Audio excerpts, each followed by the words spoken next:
चतुर्विधा भजन्ते मां जनः सुकृतिनोऽर्जुन आर्तो जिज्ञासुरर्थार्थी ज्ञानी च भरतर्षभ।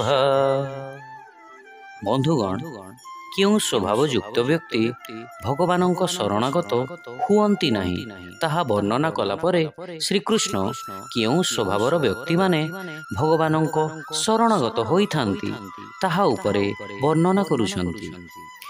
चारोटी प्रकार व्यक्ति भगवानଙ୍କ शरणागत होइथान्ति। सेमाने हेले दुखी व्यक्ति, ज्ञान पिपासु, भौतिक लाभर अभिलाषी एवं ज्ञानी। प्रथम हेला दुखी व्यक्ति। केतेक व्यक्तिंक पई संसारर दुख एवं क्लेश एते अत्यधिक होई जाइथाए जे अंतरे सेमाने अनुभव करंती जे संसार पछरे गोड़ाइबा निरर्थक अटे। तेणु सेमाने भगवानଙ୍କ शरणागत होइथान्ति। सेहीपरि जेतेबेले सेमाने अनुभव करंती जे संसार सेमानंकु सुरक्षा प्रदान करि पारु नाही, सेमाने सुरक्षा पई भगवानଙ୍କ अभिमुखे यात्रा करिथान्ति। तार ठीक उदाहरण हेला द्रौपदी। बंधुगण, कौरव मानंक सभारे जेतेबेले द्रौपदींक वस्त्रहनन होइतिला, से प्रथमे निज स्वामी मानंक सहायता पई चेष्टा करिथिले। जेतेबेले से माने नीरव रहितिले, सेतेबेले से सभारे उपस्थित निजर गुरुजन जेपरिकि द्रोणाचार्य, कृपाचार्य, भीष्म, विदुर आदिंक साहाय्य भिक्षा मागिथिले। जेतेबेले सेमाने मध्य नीरव रहिले, सेतेबेले द्रौपदी तांकर दांतरे साड़ी को दबाई रखी निजर रक्षा निजे करबाकू चेष्टा करिथिले। से पर्यंत द्रौपदींक दांतरु वस्त्र खसिबाकू लागिला, सेतेबेले से कृष्णंकर पूर्ण शरणागत होइतिले।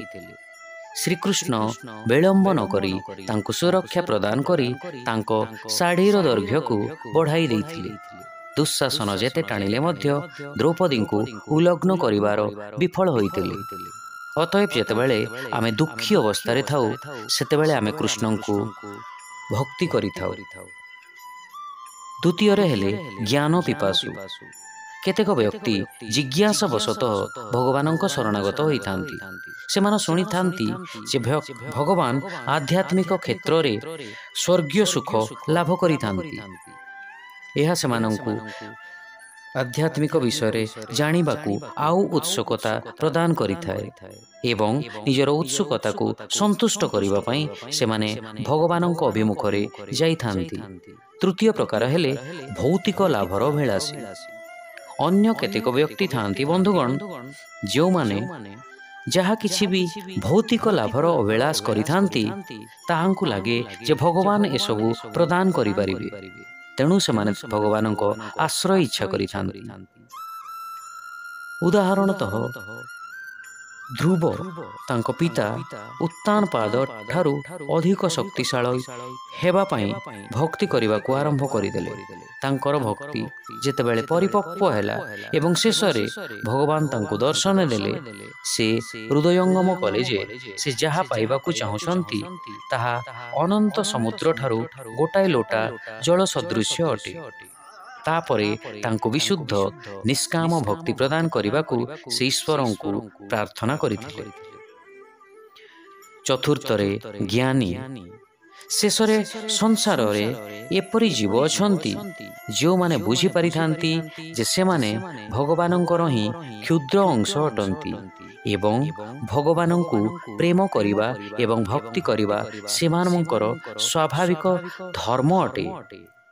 एमाने एसबुर ज्ञान प्राप्त करिथांती एवं सेथिपाई भगवानଙ୍କ शरणागत होइथांती। शिक्षा। चारि प्रकारर धर्मपरायण व्यक्ति मोर भक्ति करंती। दुखी व्यक्ति, ज्ञान पिपासु, भौतिक लाभर अभिलाषी एवं ज्ञानी। Four kinds of pious people engage in my devotion: the distressed, the seekers of knowledge, the seekers of worldly possessions, and those who are situated in knowledge. Hare Krishna.